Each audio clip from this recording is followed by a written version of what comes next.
Sejak kira-kira 3 minggu lepas, kerjasama bipartisan menjadi kata kunci yang popular atau buzzword melihat kepada ketidaktentuan politik. Dan baru-baru ini, 8 hari lepas to be exact secara spesifiknya, pertemuan Perdana Menteri bersama dengan ketua-ketua pembangkang merupakan satu permulaan yang baik untuk kita buka lembaran baru kerjasama bipartisan yang lebih erat dalam kalangan ahli parlimen kerajaan dan juga pembangkang. Tapi sejak itu, tidak banyak berita kita dengar berkenaan dengan langkah konkret yang diambil untuk betul-betul merealisasikan kerjasama bipartisan yang lebih rapat dalam kalangan ahli parlimen kerajaan dan juga pembangkang. Bagaimana kita memastikan ia lebih daripada sekadar retorika politik dan kita benar-benar ada niat yang ikhlas dan telus untuk realisasikannya agar dalam masa pandemik ini semua ahli parlimen baik kerajaan maupun pembangkang menjadi pemain utama dalam Liga Juara-Juara Rakyat. Ini Dialog 3 Penjuru.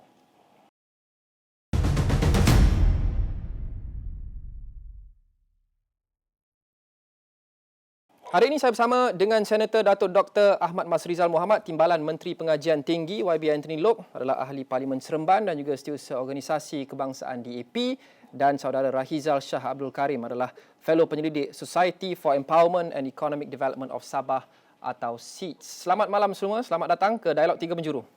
Assalamualaikum dan salam sejahtera YB Anthony dan juga Dr. Terima kasih. Okey.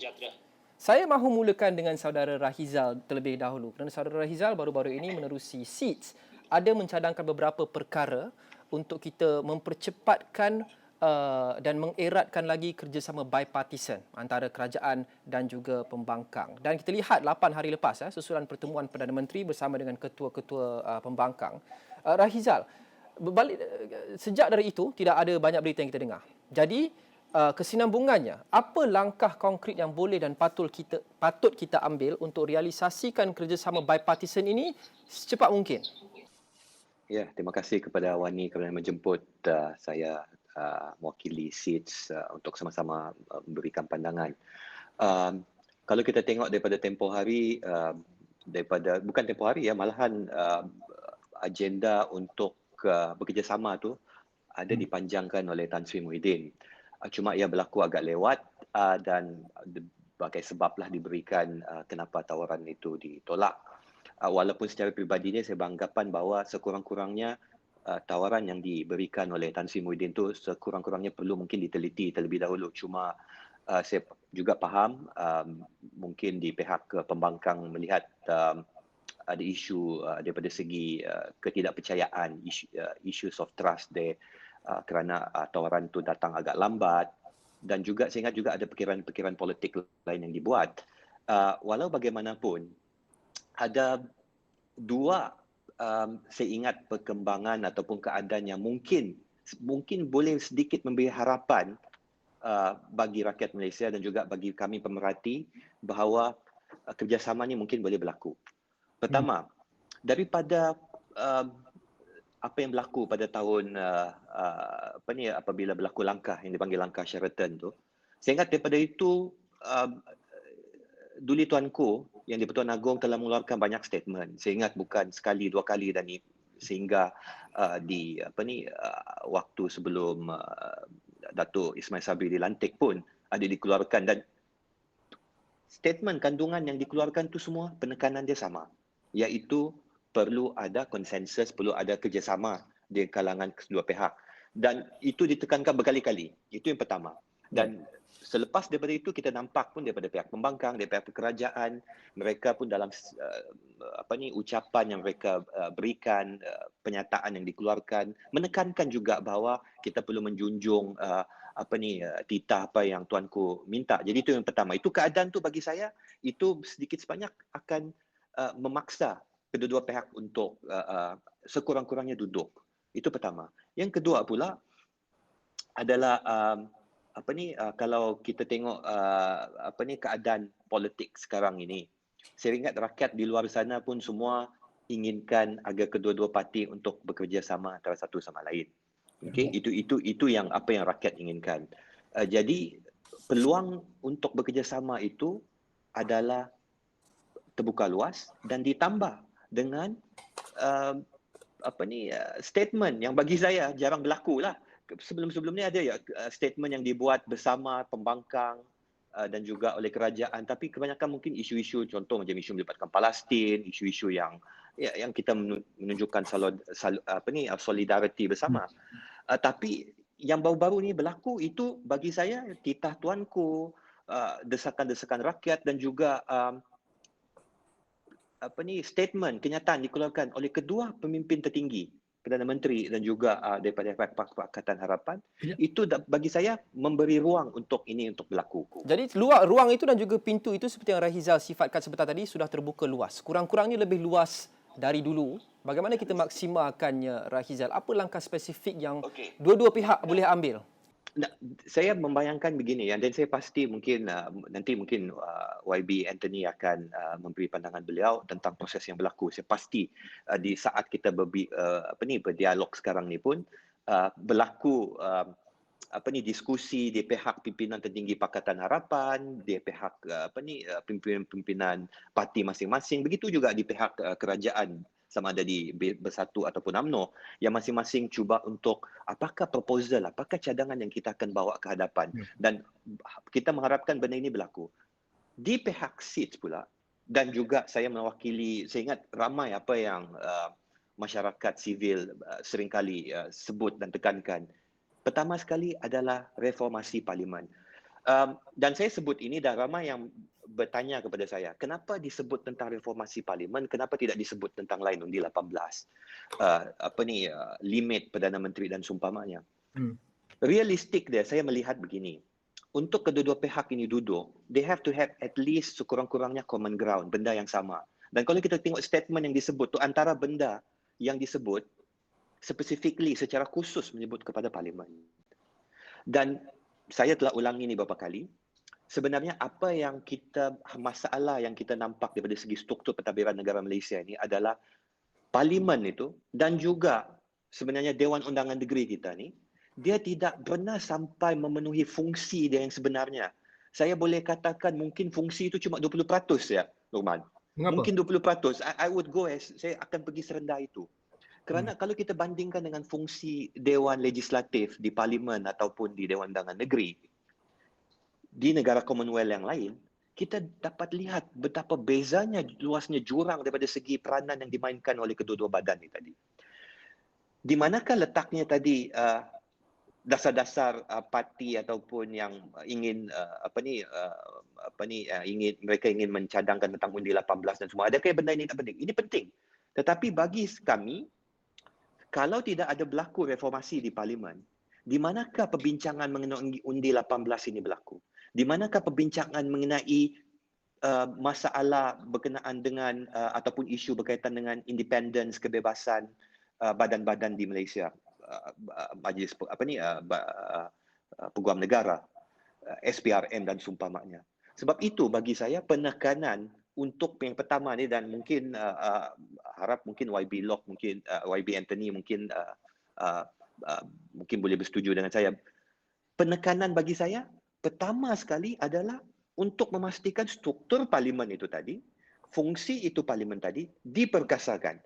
Kerana selepas ini kalau kita saya bagi contohlah kita andaikan di peringkat Pakatan Harapan mencadangkan, Yang Amat Berhormat Perdana Menteri, kami antara terma yang kita hendak bagi kita untuk memberi confidence and supply ketika sama ada waktu di parlimen, sama ada akan ada sesi khas ataupun waktu di sekali dengan belanjawan, saya tak pastilah macam mana sekarang ni. Sekiranya ini syarat yang diberikan, contohlah kita nakkan undi 18 dilaksanakan. Contoh kalau itu terma.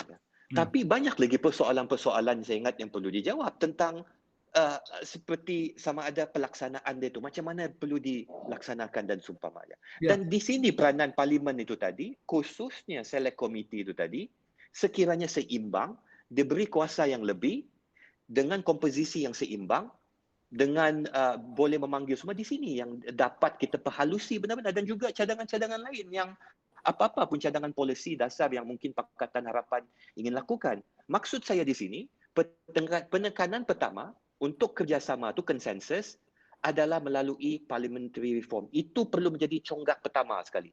Reform itu bagaimana bentuknya yang Rahizal mahu lihat dan kita memperkasakan parlimen perwakilan yang lebih seimbang seperti yang Rizal sebutkan sebentar tadi. Dalam bentuk apa? Adakah mungkin perwakilan yang lebih seimbang dalam jawatan kuasa parlimen atau bagaimana? Pertama sekali kalau kita tengok dan ini satu inisiatif yang diambil pada waktu Kerajaan Pakatan Harapan di bawah speaker pada waktu itu, di mana beliau telah mewujudkan select committee. Sebelum itu Lokman kena ingat, sebelum itu tidak ada select committee sebegitu diwujudkan di parlimen. Yang ada cuma standing committee. Ada yang standing committee ni fungsi dia cuma lebih kepada tadbir urus parlimen tu, tentang tadbir urus ahli parlimen kalau ada yang melakukan suatu bertentangan. Basically it's about macam mana proses parlimen itu Prosedur. Ya. prosedur. Tapi daripada segi sebagai check and balance, memantau pelaksanaan setiap kementerian tidak ada. Dan itu yang berlaku apabila Pakatan Harapan mengambil alih dan speaker baru dilantik. Beliau telah memperkenalkan 7, kalau tak silap saya, YB Anthony dalam 8 ataupun 9 pada waktu itu.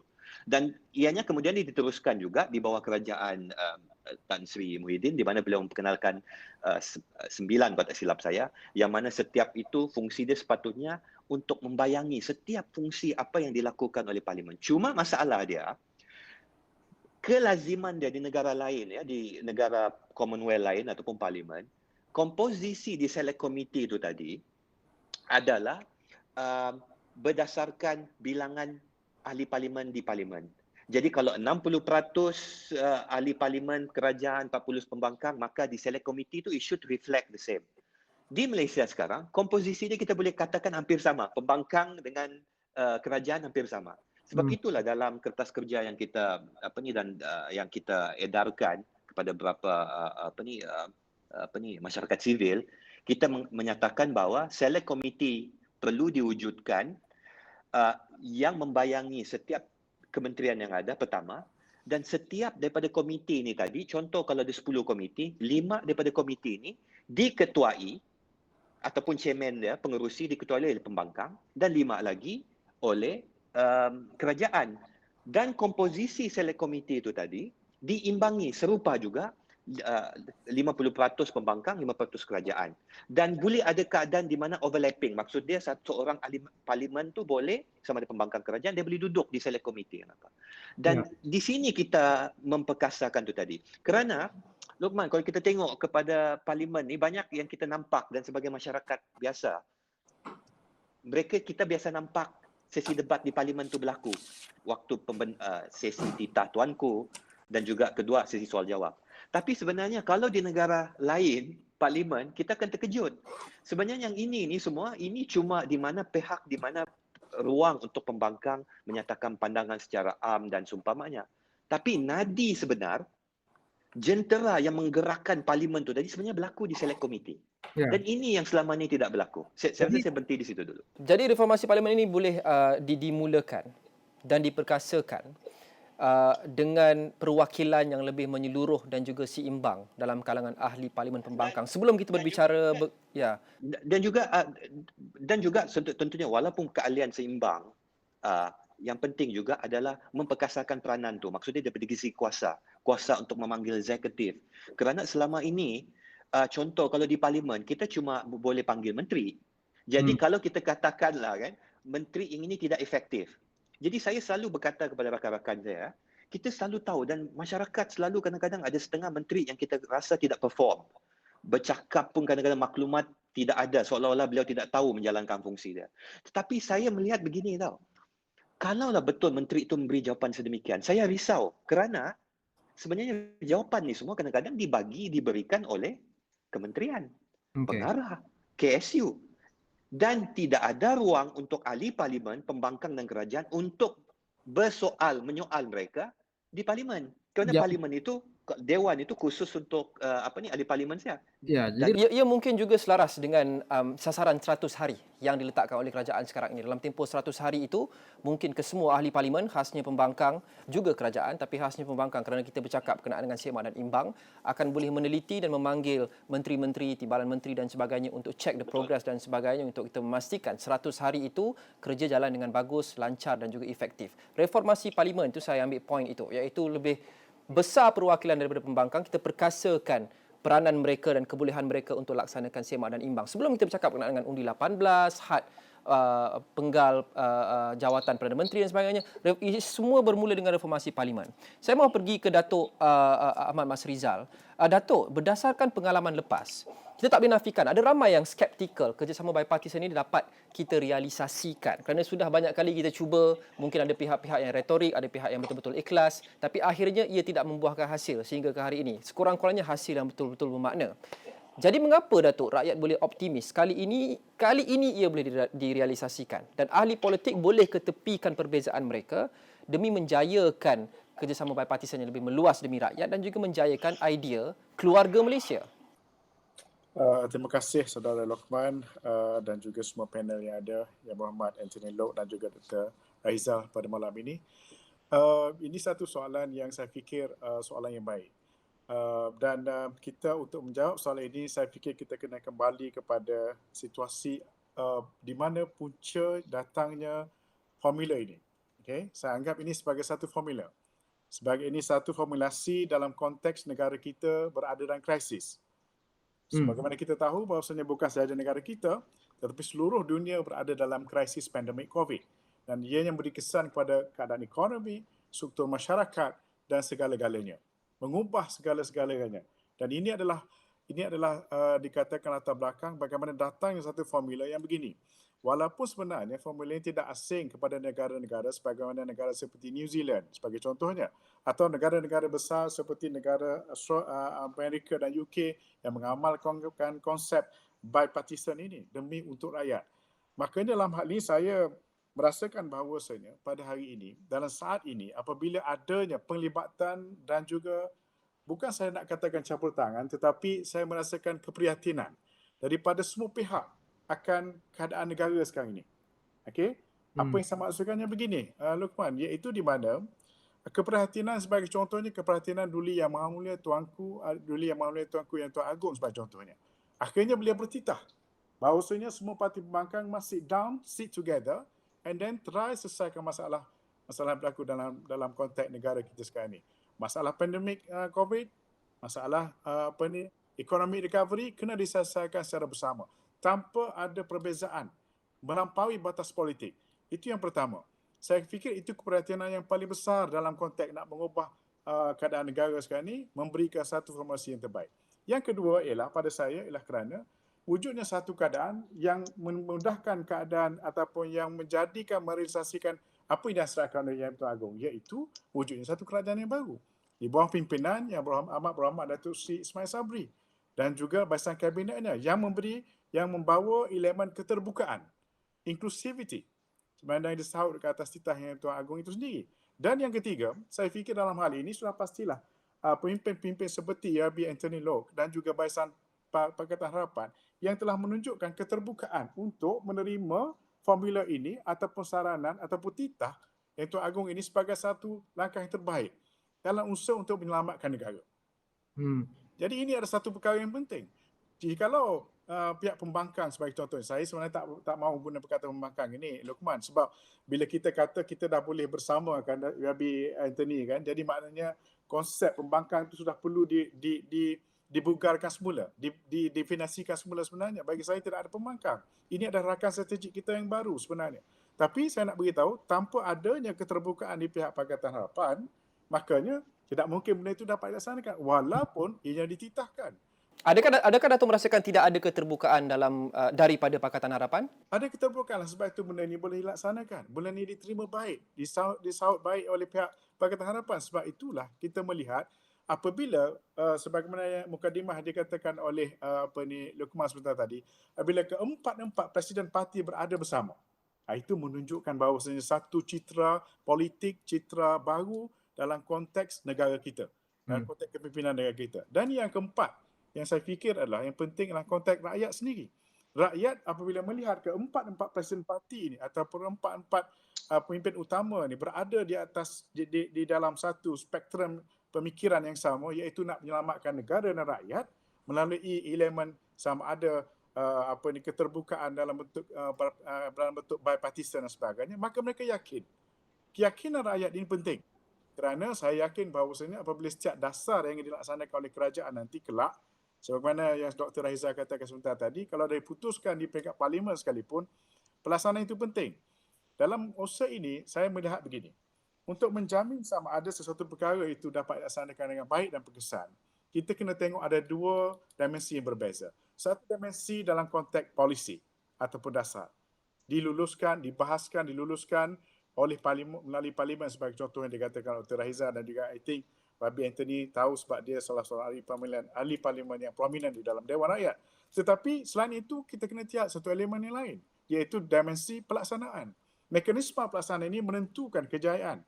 Sebab itu bagi saya, tidak kira lah 100 hari ke, ataupun kita letak 3 bulan ke, atau kita letak 5 hari sekalipun, selagi konteks pelaksanaan tidak dapat dilaksanakan dengan baik, maka ini tidak akan menjamin keberkesanan. Dalam konteks ini, apabila kita cakap tentang pelaksanaan, makanya melibatkan semua pihak.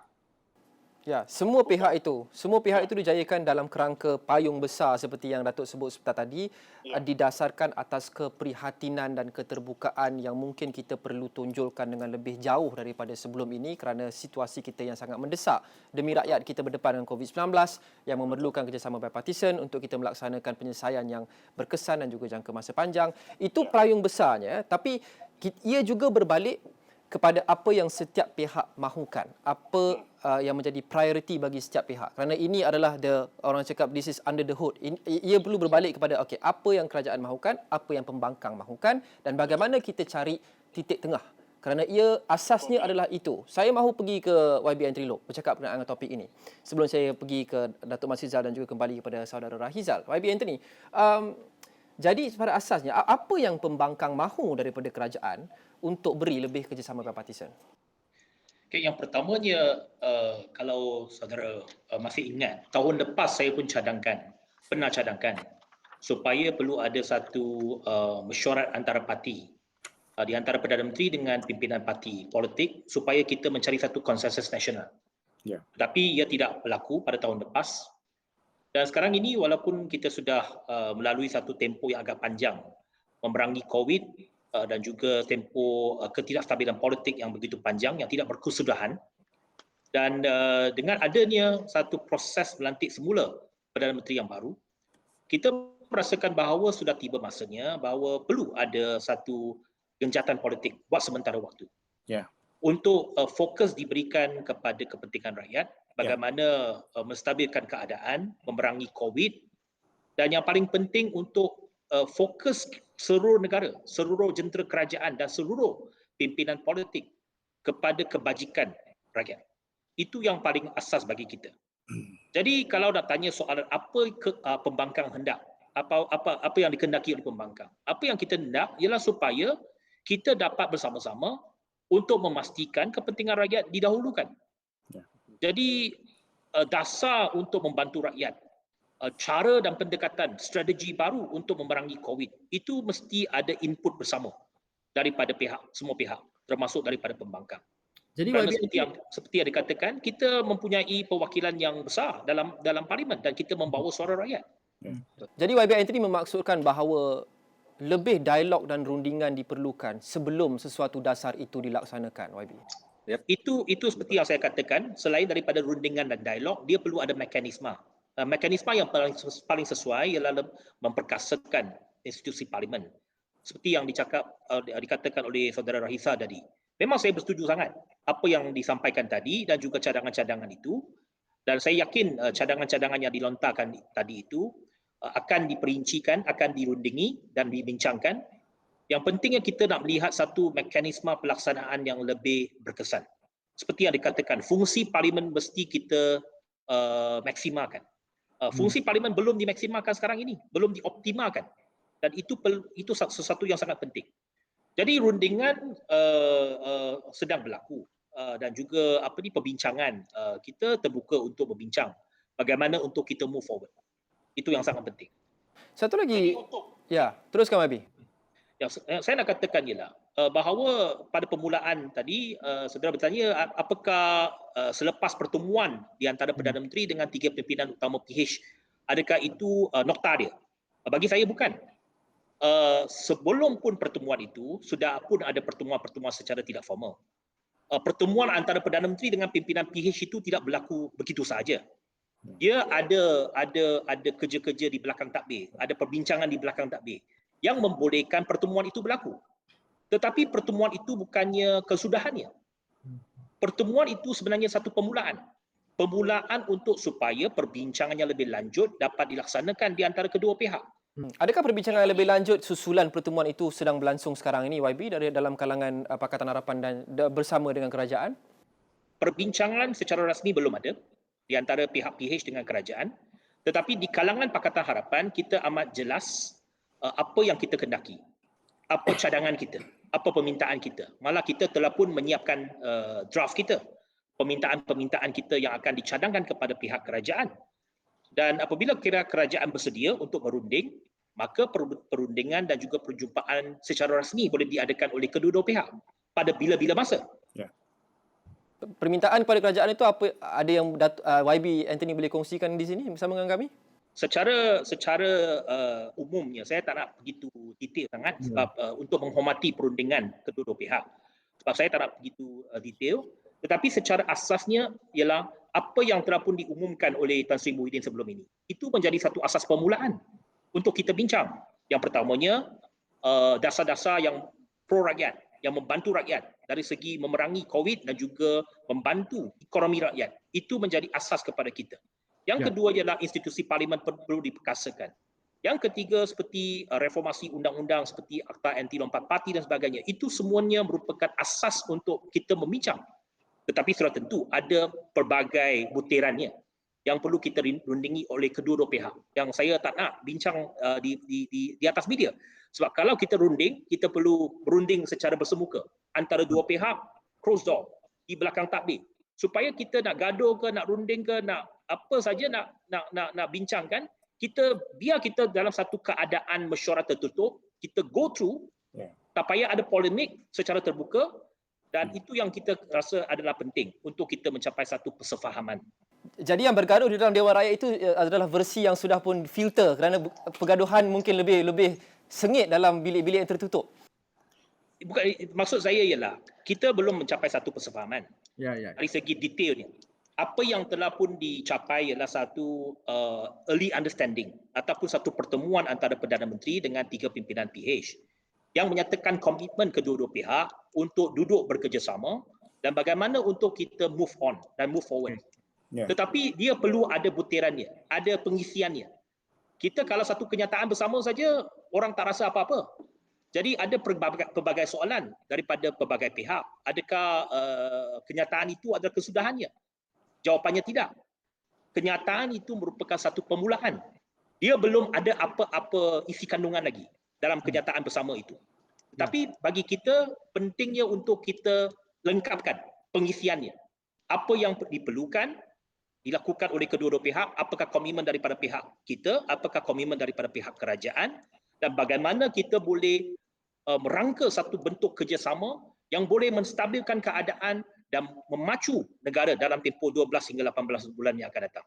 Saya mahu kembali ke Saudara Rahizal dan juga Datuk Mas Rizal. Tapi satu lagi untuk YB Anthony, memandangkan YB Anthony sudah menyebut berkenaan dengan apa yang diminta oleh Pakatan Harapan kepada kerajaan. Antara yang diminta seperti yang YB sebut tadi, tidak ada butiran. Tapi kita faham bahawa mungkin YB membayangkan tawaran reformasi yang pernah diumumkan sebelum ini.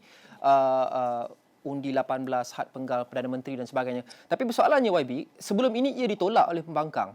Mengapa sekarang pembangkang mahu tuntut perkara yang sama, the exact same thing daripada kerajaan sekarang sedangkan mereka menolak hanya beberapa minggu lepas? Ya, jawapan saya ialah yang kita tolak itu bukannya tawaran itu. Bukannya reformasi ataupun agenda reformasi yang kita tolak. Yang kita tolak ialah pada ketika itu kedudukan Perdana Menteri ada persoalan terhadap kedudukan Perdana Menteri. Sama ada beliau masih ada mempunyai majoriti. Itu menjadi persoalan bahawa keabsahan dan juga kedudukan beliau. Kerana secara umumnya kita ketahui bahawa daripada ahli-ahli parlimen di pihak kerajaan ada 15 telah menarik balik sokongan terhadap Tan Sri Muhyiddin. Bagi saya bukannya ditolak dari segi agenda reformasi. Ditolak dari segi kedudukan Perdana Menteri pada ketika itu dan local standby Perdana Menteri pada ketika itu untuk menawarkan satu tawaran. Bagi saya, kalau perundingan itu berlaku tahun lepas, mungkin dia berjaya.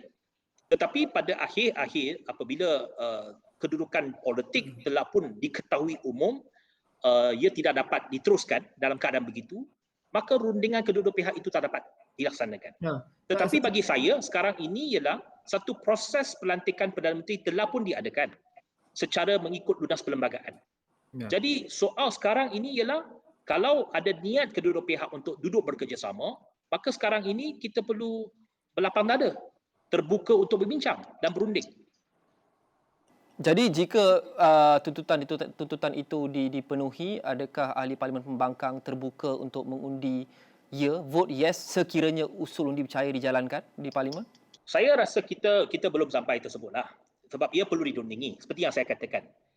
Dan konsep kerjasama ini kita perlu jelas. Konsep kerjasama ini dia bukannya satu unity government. Bukannya bahawa ahli-ahli Parlimen Pakatan Harapan menyertai pihak kerajaan. Kita tidak mengambil sebarang jawatan. Dan kita pun tidak meminta sebarang jawatan daripada pihak kerajaan. Tetapi bentuk kerjasama itu ialah ia boleh membolehkan satu keadaan politik yang lebih stabil. Umpamanya dalam belanjawan.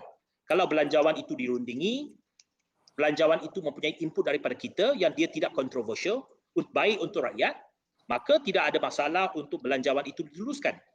Dia boleh diluluskan tanpa pihak pembangkang kata ya atau tidak. Kerana umum diketahui, pengundian hanya berlaku kalau ada belah bagi di Parlimen untuk peringkat belanjawan. Okay. Jadi itu adalah contoh. Tetapi kita belum sampai ke sana. Sebab itu yang saya katakan ada banyak lagi butiran dan juga perincian yang perlu kita rundingi dan bincangkan. Baik, kita berhenti rehat seketika. Dialog 3 penjuru akan kembali selepas ini. Jangan ke mana-mana.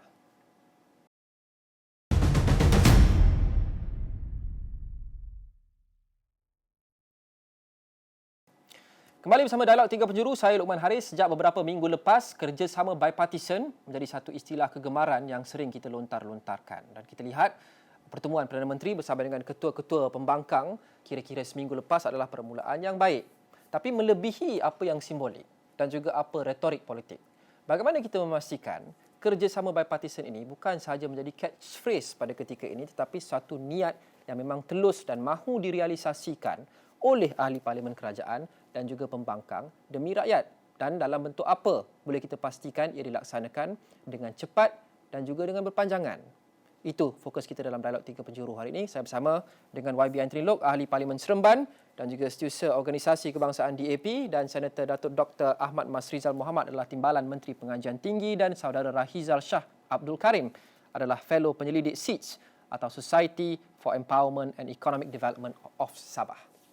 Senator Datuk Mas Rizal, kita sudah tahu sedikit sebanyak berkenaan dengan apa yang pembangkang mahukan daripada kerajaan. Penting juga untuk kita tahu, kita cakap berkenaan dengan bipartisan. Bi itu adalah dua hala, jadi kerajaan juga penting.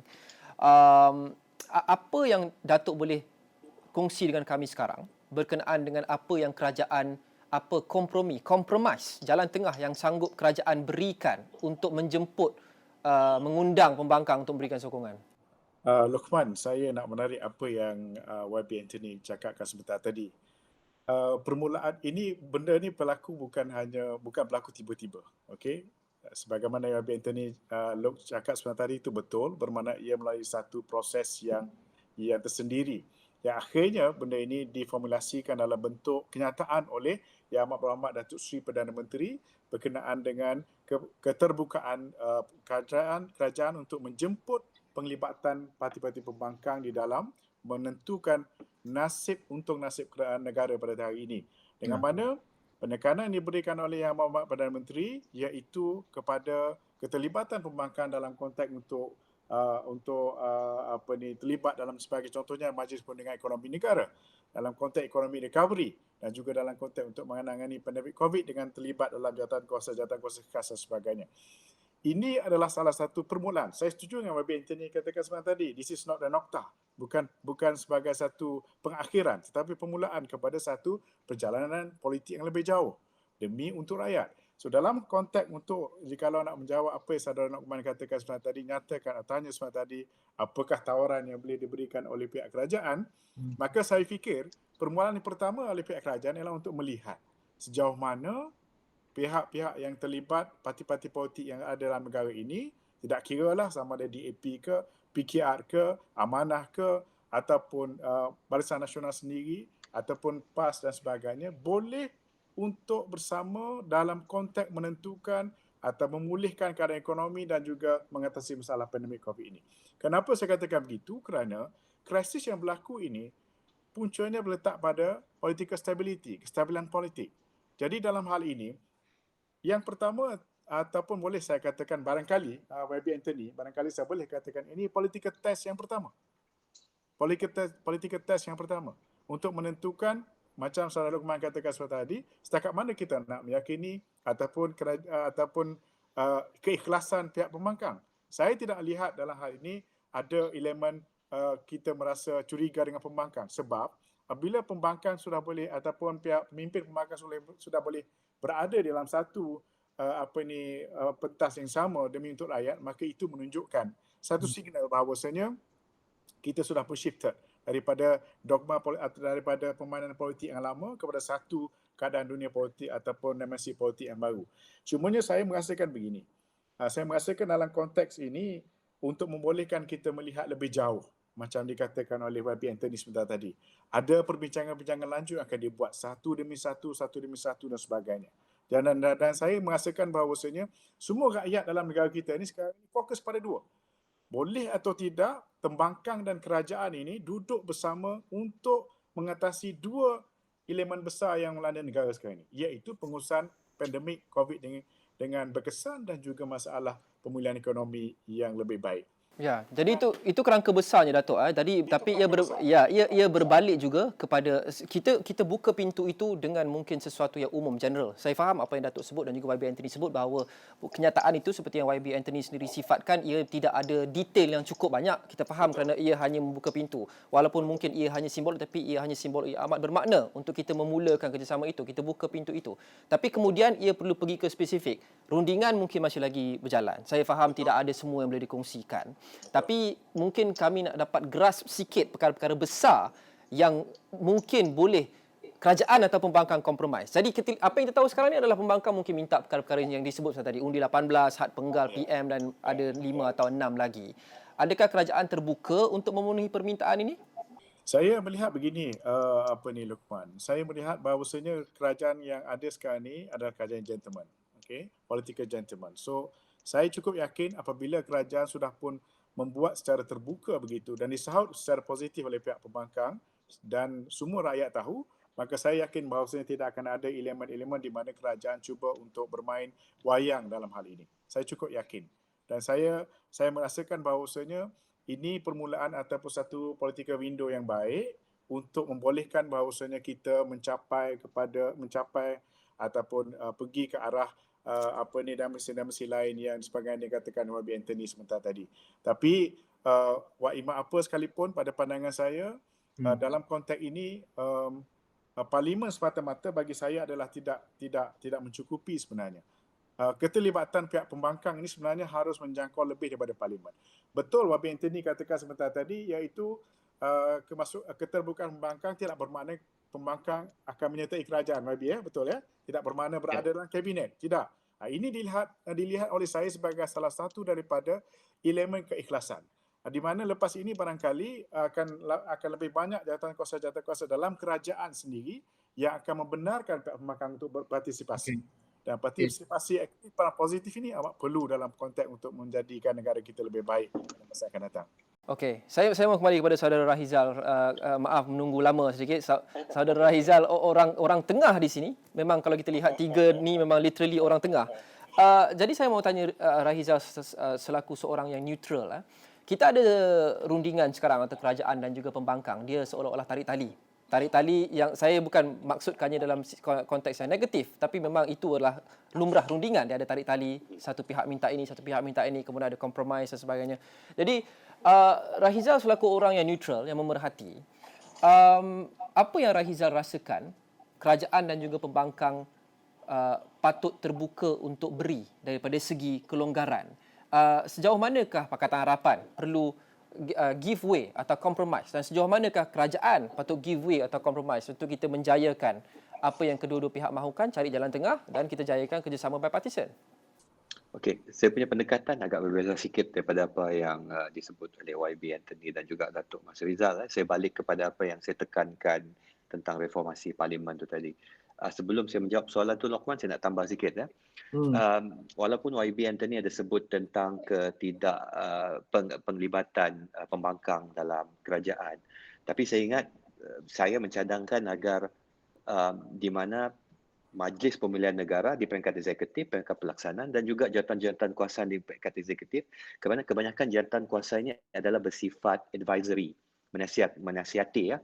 Dan kita ingat salah satu isu yang dibangkitkan oleh ramai pihak sebelum darurat pun adalah isu berkenaan tentang inclusivity, di mana tidak banyak ruang untuk pembangkang menyuarakan, bukannya pembangkang, malahan juga masyarakat sivil untuk terlibat sama dalam memberi cadangan-cadangan berkaitan dengan bagaimana kita menangani COVID satu dan juga proses pemulihan ekonomi itu tadi.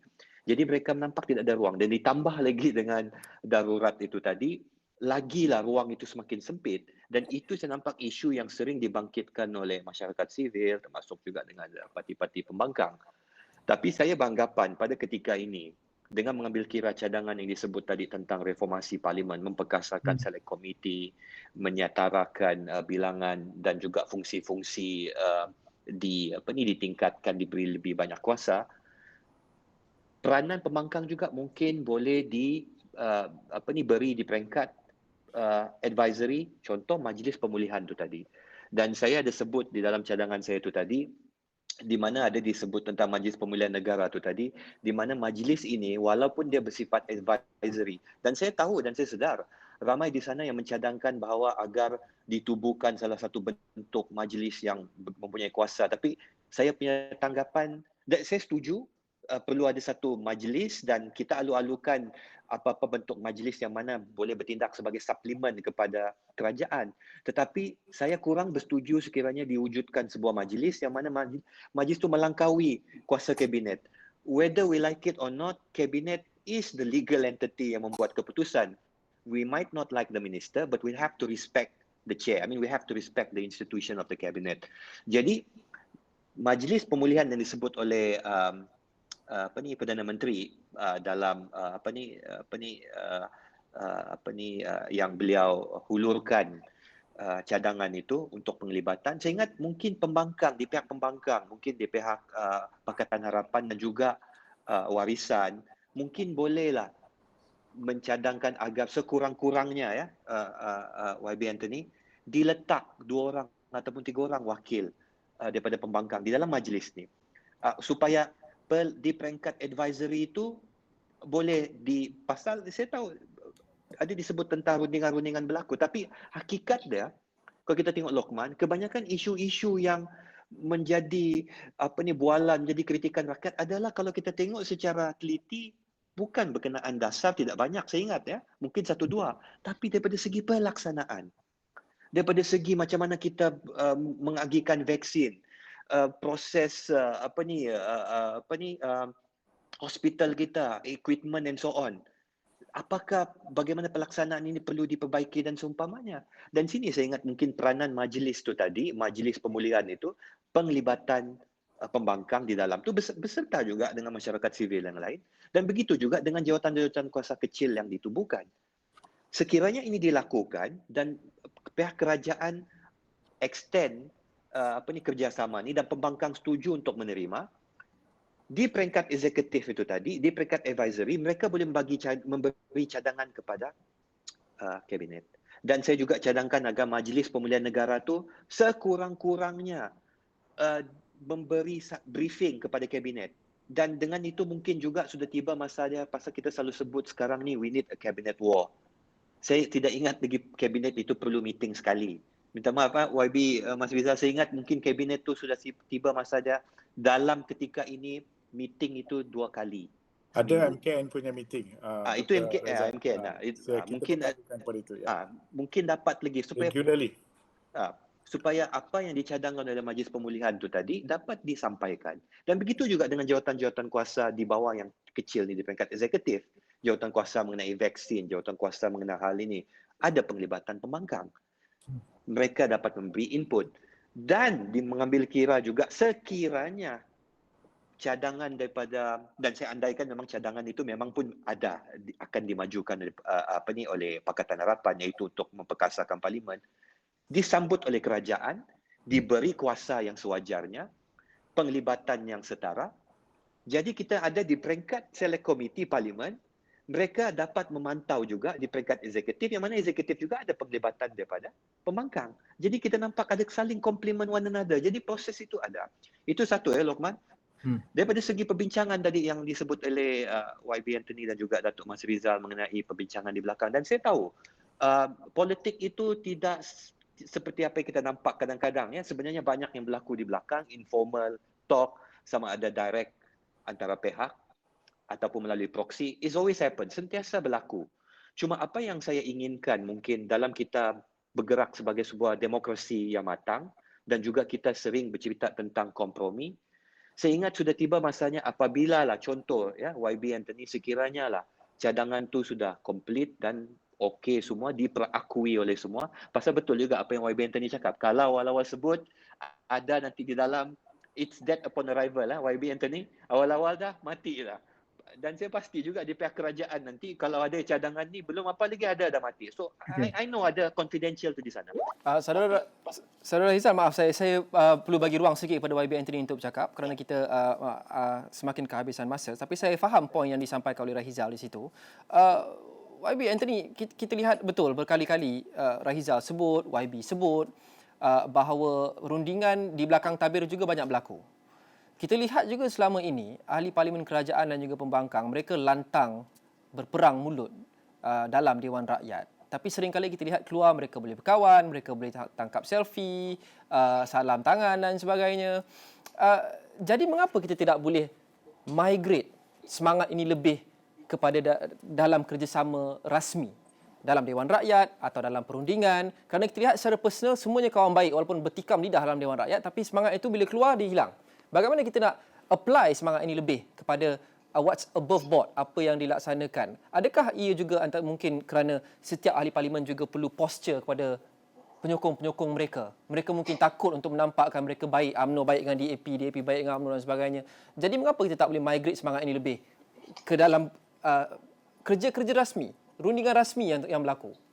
Bagi saya tak ada masalah. Ini adalah semuanya mentaliti ahli-ahli politik sendiri. Bagi diri saya daripada dulu hanya satu parti saja, tak pernah beralih mana-mana parti. Tetapi ramai kawan saya daripada pihak sebelah sana. Umum diketahui saya mempunyai ramai kawan yang agak rapat juga daripada UMNO. Daripada semua parti ada kawan. Bagi kita mesti menunjukkan kepada rakyat bahawa dalam politik ini kita jangan sampai bermusuhan secara peribadi. Kita boleh ada position kita, ada stand kita, ada pendirian kita, ada pandangan politik kita, tetapi apabila kita keluar daripada pendirian dan pandangan politik kita, kita tidak bermusuhan secara peribadi. Itu satu semangat yang mesti kita galakkan dalam budaya politik Malaysia. Apa yang dikatakan tadi, bagaimana kita nak menjadikan ini sebagai satu norma? Bagi saya senang saja, iaitu kita memperkasakan perbincangan dalam peringkat jawatan kuasa. Seperti yang dikatakan oleh saudara Rizal tadi, kita sebenarnya tak cukup jawatan kuasa untuk kita merundingkan ataupun membincangkan sesuatu itu dalam satu platform yang lebih dekat. Sebab saya amat menghargai peranan jawatan kuasa pemilih ini. Sebab 10 tahun yang lepas saya pernah menganggotai select committee untuk reformasi pilihan raya. Dan daripada sana saya lihat bahawa ada bezanya di antara main chamber dengan jawatan kuasa. Sebab apabila dalam satu dewan besar, di Dewan Parlimen, depan TV, kita tahu ucapan-ucapan itu akan naik dalam YouTube dan sebagainya, sudah tentulah ahli politik ini kadang-kadang dia nak score political point. Ini secara lumrah dalam politik. Tetapi kalau dalam setting satu bilik jawatan kuasa, perbincangan itu walaupun hangat, kadang-kadang hangat, tetapi walau bagaimana hangat pun, dia will be civilized. Dia taklah sampai kita menjerit-jerit. Kerana tiada penyokong yang melihat pada ketika itu, adakah itu maksud YB? Mungkin begitulah, Perlu saya buat pun tak live. faham. Perlu buat live juga. Sebab apabila dalam live, dia kadang-kadang ada provokasi dan sebagainya. That's politician all about. Adalah, ini rumlah dalam politik. Dan ini mungkin sikap ahli politik. Apabila tengok ada mikrofon, ada TV di depan, ada video di depan, video kamera di depan, maka dia nak tunjukkan bakat dia, nak tunjukkan kebolehan dia dan kelantangan dia. Itu rumlah orang politik. Jadi kita bukannya nak nafikan. Chamber tu memang penting lagi. Sebab chamber tu masih penting. Dia masih boleh memainkan peranan dia. Tetapi apa yang disebutkan tadi, kalau kita ada institusi ataupun kita ada platform-platform yang lebih besar, seperti jawatan kuasa pemilih, select committee dan sebagainya, majlis-majlis, di mana kita boleh membincangkan dengan lebih detail, itu saya rasa akan membantu proses pembikinan dasar dalam negara kita. Proses penggunaan undang-undang itu mungkin lebih efisien kalau ada setting sebegitu. Saya mahu sikit ya, kalau tambah sikit ya yang kepada ahli, saya ingat nama pun ahli parlimen, dan pilihan rakyat yang ada di Malaysia ni pilihan rakyat parlimen. Fungsi pertama ahli parlimen sepatutnya di parlimen. Tapi kita tengok kebanyakan masa bukannya di parlimen. Kalau kita tengok even di Dewan Undangan Negeri, contoh macam di Sabah. Bayangkan dalam setahun Dewan tu bersidang mungkin dalam 4 kali, dan satu sesi tu didun dalam 3-4 hari. Jadi Luqman bayangkan dalam setahun tu tak sampai sebulan pun. Sedangkan nama dia ahli Dewan Undangan Negeri, persoalan dia YB banyak membuat kerja-kerja eksekutif. Sebenarnya kebanyakan masa mereka kena duduk di Dewan Undangan Negeri di Select Committee untuk memantau kenapa masalah banjir di kawasan ada masalah infrastruktur di kawasan dia. Bukan dia yang patutnya turun jumpa DO. Dia patut bentangkan, panggil pegawai, pergi ke Dewan Undangan Negeri dan tanya cukup-cukup kenapa masalah ni. Ya, itu Luqman. Okey, saya dengan beberapa minit yang tinggal ni, saya mahu kembali ke Datuk Mas Rizal untuk soalan terakhir dan juga soalan sama saya akan tujukan kepada YB Anthony. Kita kembali kepada kerangka kita nak mahu perkasakan lagi kerjasama bipartisan. Kita mahu mantapkan lagi semak dan imbang menerusi parlimen dan juga lain-lain mekanisme. Tapi pada akhirnya mungkin rakyat melihat perkara ini seperti perbincangan yang mungkin tinggi dan teknikal, sukar untuk mereka dengar. Mereka mahu tahu adakah kerjasama bipartisan akan dicapai dan dalam masa yang ditetapkan, tidak tunggu terlampau lama kerana rakyat menderita dalam keadaan yang mendesak ini. COVID-19, ekonomi, tiada pendapatan dan sebagainya, terkurung dalam rumah.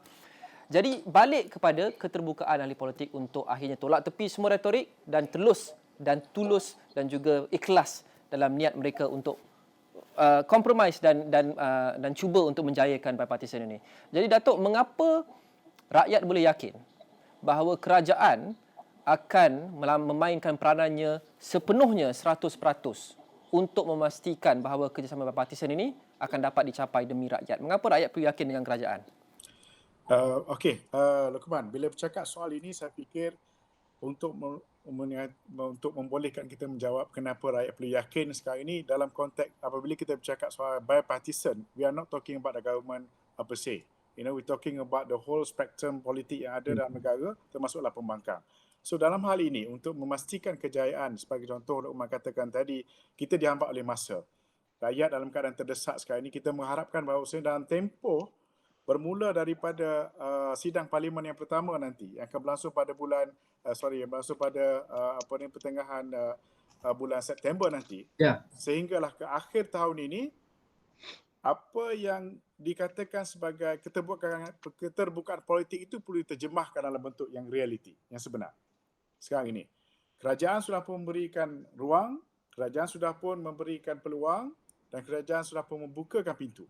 Makanya dalam hal ini kita mengharapkan bahawasanya pihak pembangkang betul-betul memanfaatkan keadaan ini dengan sebaik mungkin. Bukan hanya sekadar melalui select committee.